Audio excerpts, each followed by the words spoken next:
so substantial when you see music like this topping the charts. We've never seen a bar-focused diss record like this go #1 on the Billboard. We've never seen a rapper straight rapping like this over West Coast mustard production, collecting top 10 hits like they're Pokemon in the wild, setting an amazing precedent that labels should show a lot more interest and investment into rappers, and emphasizes that people still care about lyricism, they still care about storytelling and artistry. When you put that at the forefront, performing songs like Man at the Garden or Euphoria on a stage like the Super Bowl, yeah, you might get some backlash, it might stir up some controversy, but at the end of the day, you're just bringing more eyeballs than ever before onto this type of music, which has been experiencing a massive slump in the mainstream and investment from the labels over the last few years. Kendrick told us he's not the savior, but he's really reviving mainstream hip-hop with everything he's been doing over the last year. It's ironic also, with him holding the #1, 2, and 3 positions on the Billboard Hot 100, he becomes only the second rapper to ever do so in history, with the only other rapper doing this being Drake in 2021,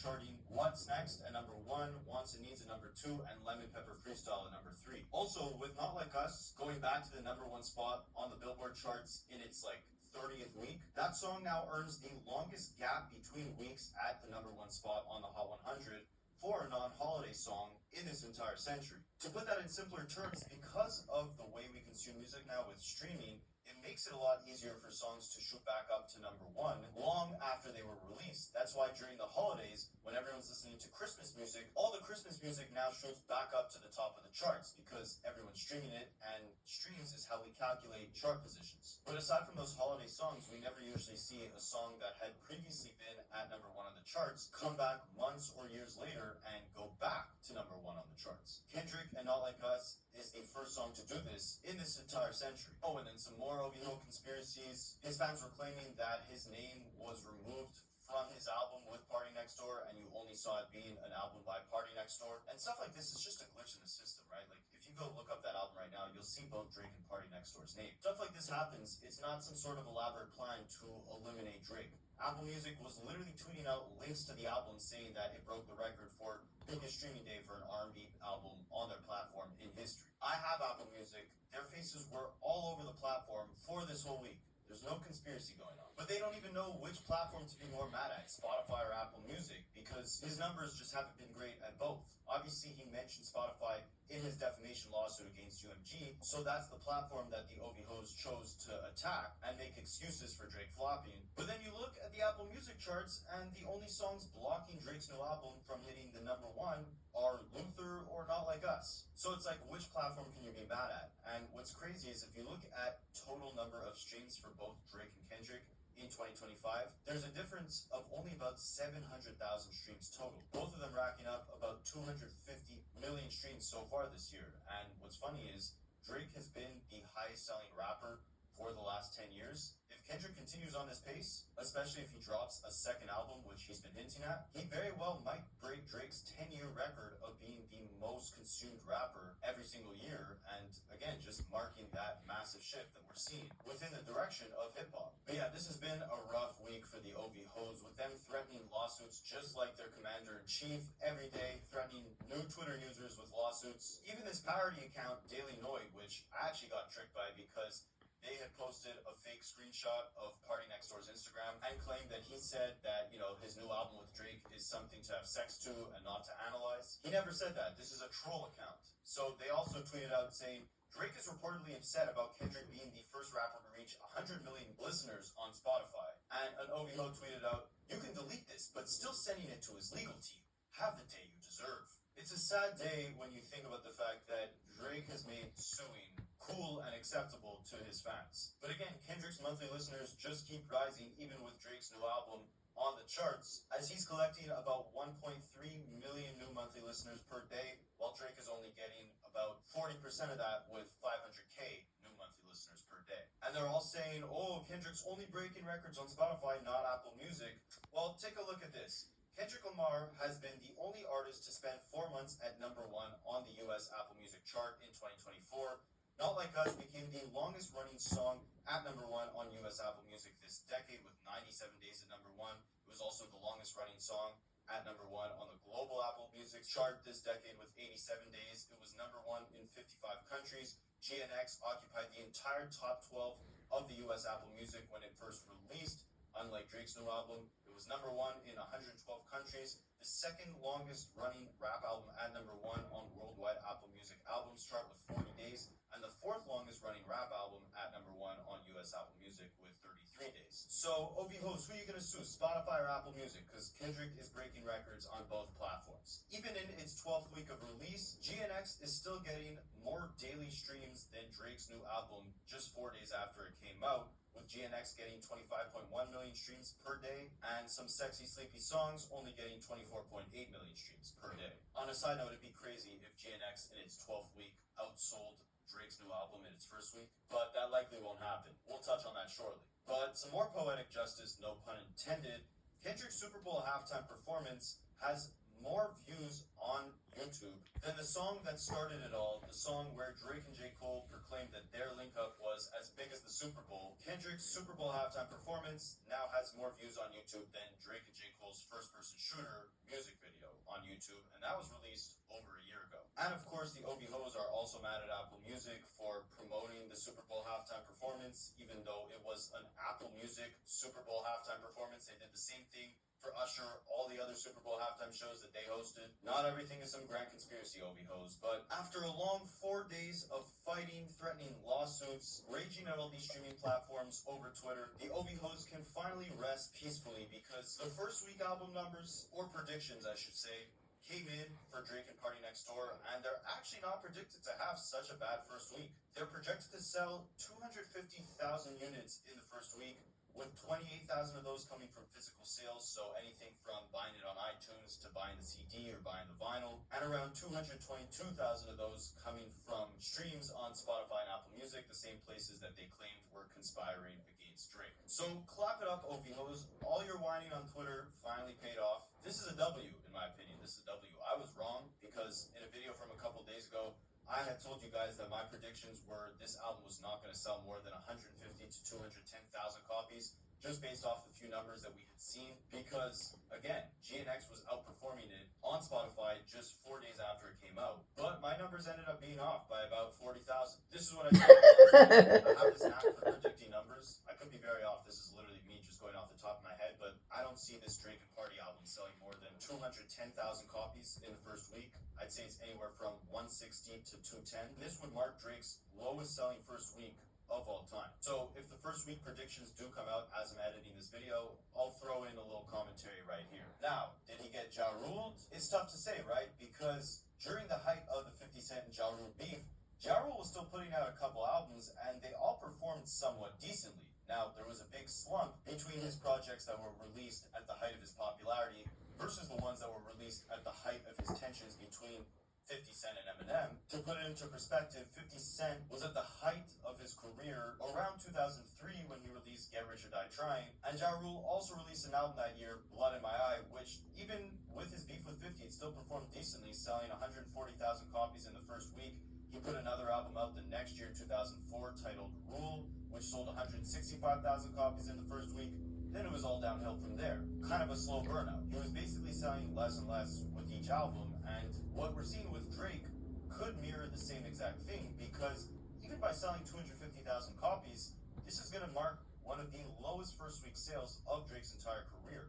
The only ones that would be lower were his mixtape / playlist in 2020, Dark Lane demo tapes, and his dance album, which was only 12 songs, Honestly Nevermind, in 2022. Now, this is a duet album with Party Next Door, who's not a very high-selling artist. It's also, predominantly a quote-unquote R&B album. I like to call it an AI R&B album, but there's no argument to make over the fact that if this was a predominantly hip-hop album, it would have sold a lot more. So it makes sense that the numbers are a bit lower considering it's, AI R&B, but this could very well still mark the beginning of the fall-off, right? Because him doing 250,000 is lower than any other collaboration album he did in the past, lower than Her Loss with 21 Savage, lower than What a Time to Be Alive with Future. It's lower than any Kendrick album since all the way back in 2012 with his first album, Good Kid, Mad City, and that's approaching Diamond. It's lower than Future and Metro Boomin's collab album, We Don't Trust You, from last year. That sold a little bit above 250,000.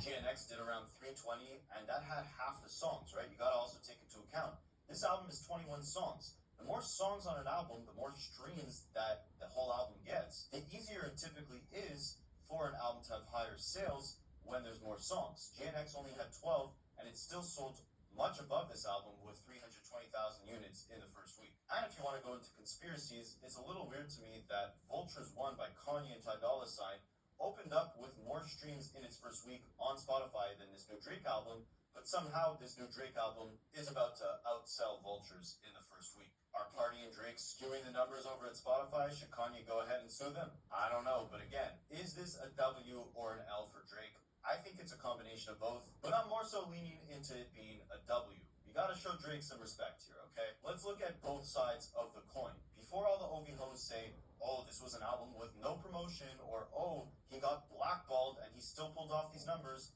A, no, he didn't get blackballed. He was all over every playlist. I debunked that in the last video. I showed you guys some other examples in this video. There was no blackballing going on. If there was, you could best believe there would be another lawsuit from the Champagne Petition Poppy. And you definitely cannot say there was no promotion for this album, alright? He announced this album on a stream with XQC, who's like the biggest streamer in the world. He did that way back in September or October. Then he went on stream with Aiden Ross to talk about the album. Now he's on a whole tour where he's talking about the album. He also participated in the biggest rap beef of the century, with the whole world looking to see what his next move will be. That in itself is promotion for this album. And funny enough, Kendrick actually gave him a bit of a stimulus package because he literally said Drake's name on the Super Bowl stage. All publicity is good publicity. Drake knew that even if it looked bad, him saying, "Say Drake, I hear you like I'm young" on that Super Bowl stage, he's still saying the name Drake in front of 100 million people who are watching. That in and of itself is bringing new eyeballs onto Drake. So I guess you could say Kendrick officially inherited the Drake stimulus package from Drake and turned it into the Kung Fu Kenny stimulus package. But yeah, Drake is calculated, right? He knew releasing this the week after the Super Bowl when all eyes were on him versus Kendrick. That in and of itself, mixed with the whole beef in general, is promotion for this album. This album was definitely promoted. It wasn't a surprise release like GNX. Kendrick literally just released GNX on a random Friday morning, no announcement. Party and Drake announced this album months ago, were on every single playlist, and you knew it was dropping at midnight on Friday. Plus, they were selling CDs and vinyls for the first time in Drake's career in the last 10 years. There was work that went in to make sure this album did not flop.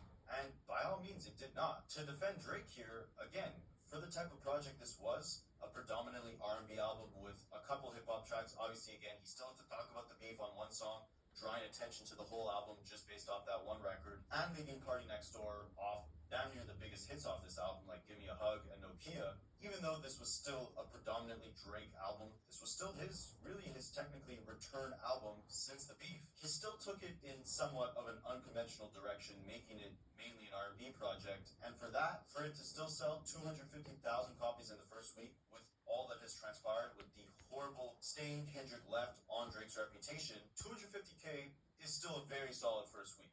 One of his lowest in his entire career, but solid numbers for a collab tape with Party Next Door, released at arguably the lowest point in your career. But for you OVHOs who want to talk like Drake is the king of numbers, let's put this into perspective. If Kendrick released a 21-song album tomorrow that was majority R&B, you could even say collab tape with someone who's, let's say, as big as Party Next Door, like a Giveon or a Daniel Caesar, and there was one song on that album where Kendrick spoke on the beef, just like, Give Me the Hug was the one song on this album where Drake spoke on the beef. Would Kendrick's version of this album sell more than Drake and Party Next Door's just did? I think so, and also, first week sales aren't all that matters, right? I'm talking about this because it is a good barometer test to see, if Drake lost a big chunk of his fan base, or if they're all still here no matter what type of music he puts out, or what type of stain Kendrick leaves on his reputation. Like Drake has said in his own music, only real music's gonna last. All that other BS is here today and gone tomorrow. We'll see how this album does in the long term. To be fair again to Drake, I definitely think there's a couple songs here that could be long-term hits like Nokia or Die Trying. Overall, most of the album to me was a snooze fest, but there's some okay songs like Somebody Who Loves Me. But again, the Ja Rule effect, right? We didn't see it happen all in one shot. He still had the opportunity to release a couple albums, none of them showing strong enough evolution for him to remain a dominant force within the mainstream. And Drake seems to be following a similar path, right? This album didn't get the greatest reviews, but ultimately, Drake is still a massive figure, and it's still going to pull off decent numbers. Just like Ja Rule's did right after his beef with 50 Cent. So really, ultimately, it's all about the long term. Now, let's give Drake a couple more W's, right? So he just got Party Next Door, his first #1 album in his entire career. Finally, he took that guy out of the sweatshop. The biggest. Big P&D, man. Also, with this album going #1, Drake will officially beat Jay-Z for the rapper with the most #1s in Billboard history. And you also gotta ask yourself if you do consider this album R&B, which again, the biggest songs off this thing are not R&B songs, right? Give Me a Hug, Die Trying, and Nokia.